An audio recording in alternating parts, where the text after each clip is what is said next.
जय हिंद दोस्तों। तो पिछले क्लास में हम धारा 18 तक पढ़ चुके थे और बहुत मज़ा आ रहा था कि धारा कितना में कौन-कौन होता है, किस जुर्म करने से किस धारा लगता है और कौन सा सज़ा हो सकता है, कितना सज़ा हो सकता है। देखिए अभी क्या है, परिभाषा पढ़ रहे हैं, धीरे-धीरे आएँगे चोरी, डकैती और किस तरह से चोरी, किस तरह से डकैती, सबका अलग-अलग धारा है और सबका अलग-अलग ही सज़ा है। तो सबसे पहले परिभाषा पढ़ रहे हैं, ठीक है? क्योंकि परिभाषा तो जानना ज़रूरी होता है कि कहाँ कौन-सा धारा लगना चाहिए। कई की कुछ चीज़ ऐसा है कि धारा में नहीं लिखा है और थोड़ा तो वो हो जाएगा, जुर्म हो जाएगा। जैसे अब किसी की दतमन तोड़ लिए, अब ₹2 ले लिए किसी का, तो ये छोटा-छोटा है, तो ये एक तरह से जुर्म नहीं होता, ठीक है? तो ये दतमन तोड़ने से जुर्म होता है? तो नहीं होता। तो ये सब परिभाषा लिखा गया है, तो परिभाषा को जानना ज़रूरी है। तो हम धीरे-धीरे चल रहे हैं और एक समय आएगा, ज़्यादा नहीं 2-3 क्लास में परिभाषा खत्म होगा, उसके बाद तो सब आएगा चोरी, डकैती, तेजाब फेंकना, मर्डर। अब कि मर्डरे में 10 तरह का है कि ऐसे मर्डर, वैसे मर्डर, सबका अलग-अलग धारा, तो मज़ा आएगा। चलिए तो आज धारा 19 से देखते हैं कि धारा 19 में क्या कहता है। तो देखिए धारा 19 में दिया है न्यायाधीश की परिभाषा। न्यायाधीश बने जानते हैं, जो न्यायालय का जज होते हैं उन्हें न्यायाधीश कहते हैं। जैसे supreme court, high court, civil court, तीनों कोर्ट होता है कि नहीं? तो सबके न्यायाधीश के बारे में कहा गया कि कौन कैसे काम है, कौन जैसे होता है उनके बारे में पूरा डिटेल कहा गया, कौन कौन पद पर रहेंगे, कौन कैसे काम है, अगर वो जुर्म करेंगे तो वो किस तरह से उनका सजा, सब चीज़ ये इसमें परिभाषा में लिख दिया गया, ठीक है? ये परिभाषा है, ठीक है? इसका परिभाषा न्यायाधीश का परिभाषा है, कौन कहाँ रहेंगे, कौन कौन पद पर रहेंगे, कौन क्या काम करेंगे, कौन में है आपका धारा 19 में है, धारा 19 में। अब चलिए आगे, अब न्यायाधीश हो गया तो हमें न्यायपालिका भी जानना चाहिए, कोर्ट के बारे में। कोर्ट के बारे में तो देखिए धारा 20 में दिया है न्यायपालिका के बारे में, किस तरह से कोर्ट होगा ये दिया है, किस तरह से कोर्ट होगा। जानते हैं आपके 3 कोर्ट होता है। सबसे छोटा आता है कौन, आप बोलिए सिविल कोर्ट, दूसरा उसके ऊपर आता है हाई कोर्ट, उसके ऊपर कौन आता है, सुप्रीम कोर्ट। सिविल कोर्ट में ना मामला सुलझा तो आप जाइएगा हाई कोर्ट, हाई कोर्ट में ना हुआ तो सुप्रीम कोर्ट। तो सब नियम अनुसार इसमें लिखा गया। अब देखिए इसमें क्या है, एक तरह से सोचिए, अब छोटा सा लड़ाई झगड़ा हो गया, अब जमीन बंटवारा है तो अब डायरेक्ट हाई कोर्ट में चल जाएगा, नहीं जा पाएगा, वहाँ बड़ा बड़ा मामला होता है, फांसी की सजा बड़ा बड़ा होता है वहाँ पर। अब आपका जमीन थोड़ा सा बंटवारा करना है, अब चल जाएगा सुप्रीम कोर्ट में, मार के भगा देगा।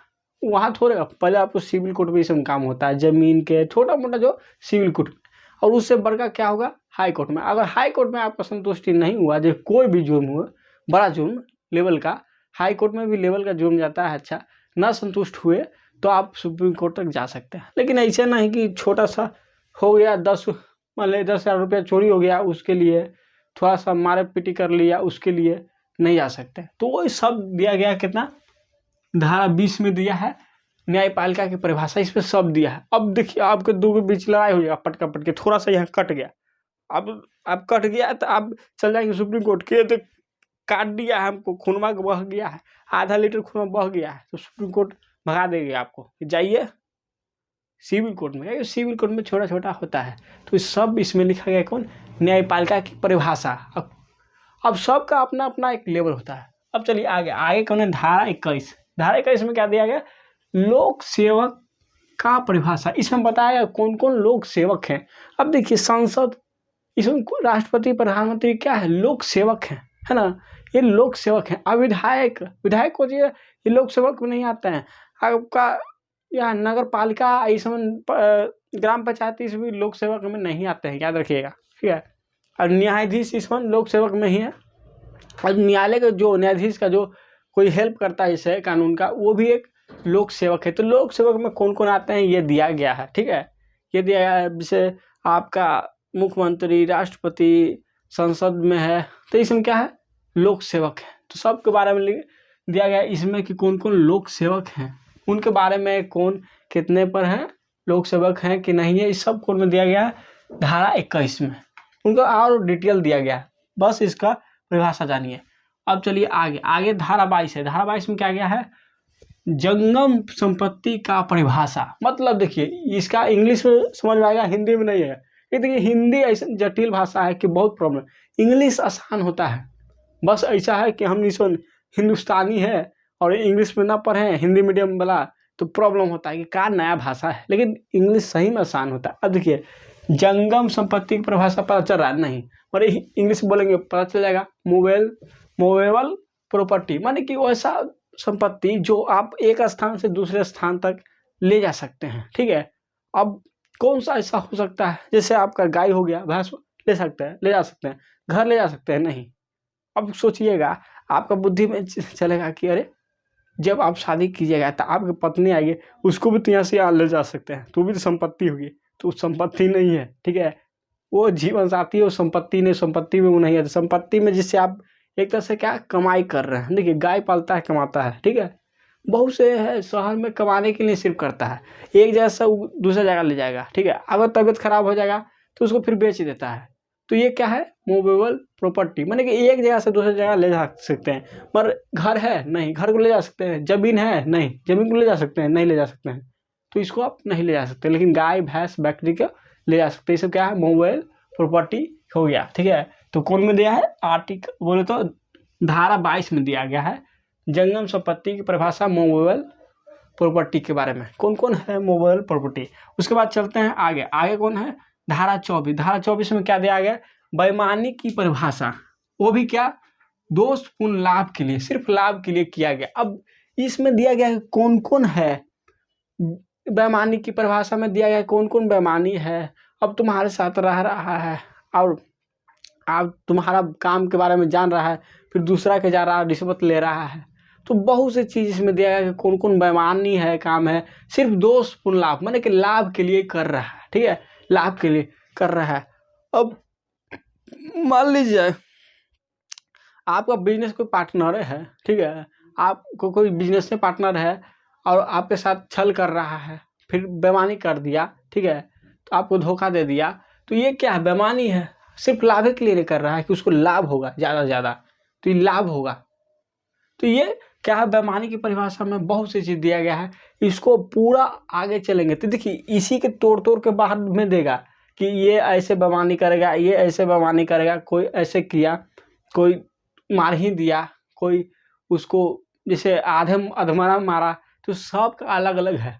छुरी से मारा उसका अलग सजा होता है, चाकू से मारा उसका अलग है, और बंदूक से मारा उसका अलग है। और कोई को मार के घटिया दिया, होता है ना कि घटिया दिया मार के, मतलब कि मार के मार दिया, कुछ पता नहीं चला फिर भी मर गया, तो उसका अलग अलग सजा है। चलिए अब आते हैं उसके बाद धारा 25। धारा 25 में क्या गया, कपट की परिभाषा। मतलब क्या होता है कपट की परिभाषा, धोखा के साथ क्षति, समझिए, कपटी नहीं जानते हैं, क्षति, ये भी एक तरह से बेईमानी है, समझिए।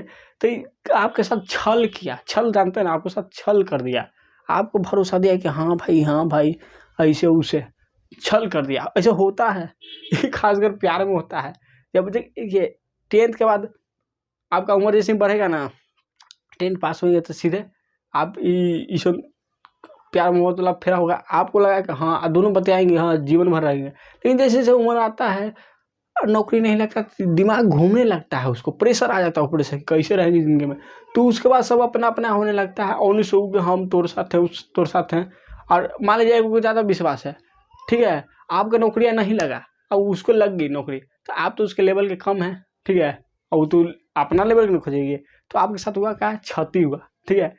तो वो क्षति है, मन देखिए इस तरह की क्षति इसमें नहीं है, लेकिन हम बोल रहे हैं कि ऐसा क्या हुआ, क्षति छल कर दी तुम्हारे साथ, क्या कर दी, छल कर दी। तो इसमें से परिभाषा लिख दिया गया किस तरह का छल होगा, किस तरह का छल का सजा दिया जाएगा, ये सब है धारा 25 में। तो कपट की परिभाषा, धोखा के साथ क्षति, ठीक है। तो इसके देखिए, हम बार बार कह रहे हैं कि इसके ही परिभाषा को आगे डिटेल में बारी बारी से बताएगा कि इस तरह का जुर्म इतना सजा, इस तरह का जुर्म इतना सजा, इस तरह का जुर्म इतना सजा, सभी मजा आएगा पढ़ने में। चलिए अब चलेंगे आगे, धारा 19। धारा 19 क्या कहता है, दस्तावेज की परिभाषा। मतलब कौन कौन दस्तावेज हैं, सरकारी कागज को दस्तावेज कहते हैं। अब ऐसा नहीं कि आप कोई कागज ले लिए वो दस्तावेज हो जाएगा, ना नहीं होगा दस्तावेज। तो सरकारी कागज का दस्तावेज, मान लो कोई जेल में जाता है तो उसको बेल करवाना होता है, गाना वो है ना, आज जेल होई कल बेल होई, अब परसों से वही खेल होई, वही हाल है, ठीक है। अब मान लो जेल में गया और उसको बेल करवाना है, अब अपने घर के कागज ले जाएगा, अपने पर लिख देगा, आप लिख देगा, ऐसी दे देगा, तो वो सरकारी नहीं हुआ, एक सरकारी दस्तावेज रूल होता है, रेगुलेशन होता है, लिखा हुआ रहता है, मोहर वोहर मराता है तो उसको बेल होता है। तो सरकारी कागज होना चाहिए। अब घर के पन्ना फाड़ लीजिए, क्लासमेट वाला लेके जाइएगा तो उससे हो जाएगा, नहीं होगा। तो सरकारी कागज नहीं है, वो उसका रूल होता है, मोहर होता है और एक साइन उन करता है वो अपना। जैसे अब बैंक का आया कागज, वो सरकारी कागज होता है, बैंक के हो गया, कोर्ट के हो गया, ये सब सरकारी कागज है। तो इसी दिया गया कि दस्तावेज की परिभाषा कौन से दस्तावेज हैं, ठीक है। ऐसी नहीं कि कोई दस्तावेज हैं। अब कह देंगे कि आप अपने गर्लफ्रेंड के देंगे लिख के, लो ये दस्तावेज है, तो दस्तावेज है वो तो ऐसी फालतू कागज है, ठीक है। तो सरकारी कागज होता है, बैंक में हो गया, आपका कोर्ट में हो गया, ठीक है। तो ऐसे ही होता है। अब नौकरी कीजिएगा तो आपका जो नौकरी कीजिए तो आपका जो डिपार्टमेंट का कागज होगा उसमें एक तरह से क्या सरकारी कागज है, तो दस्तावेज है। तो सरकारी कागज को क्या कहते हैं, दस्तावेज। तो इस सब का परिभाषा दिया गया है कितना, 29, धारा 29 में दिया गया, ठीक है। तो धारा 19 में क्या है, न्यायाधीश की परिभाषा, ठीक है। जज की परिभाषा, कौन कैसे हैं जज, कितने पद पे हैं, क्या क्या काम है, सब दिया गया है कितना आपका धारा 19 में। फिर धारा 20 में क्या दिया गया, न्यायपालिका, उस सब का लेवल है, ठीक है। अब कौन जुर्म में कौन काम करेगा, कौन जाएगा, कौन, इसे सब दे दिया गया, अपना अपना हिस्सा बांट दिया गया है, पूरा परिभाषा उसमें है। अब धारा 21 में क्या है, लोक सेवक की परिभाषा, कौन कौन लोक सेवक हैं, राष्ट्रपति, प्रधानमंत्री, ठीक है, लोक सेवक। फिर धारा 22 में दिया है जंगम संपत्ति की परिभाषा, मतलब कि मूवेबल प्रॉपर्टी, जो एक स्थान से दूसरे स्थान पर ले जा सकते हैं। ये आपका क्या घर द्वार नहीं होगा, जमीन नहीं होगा इसमें शामिल।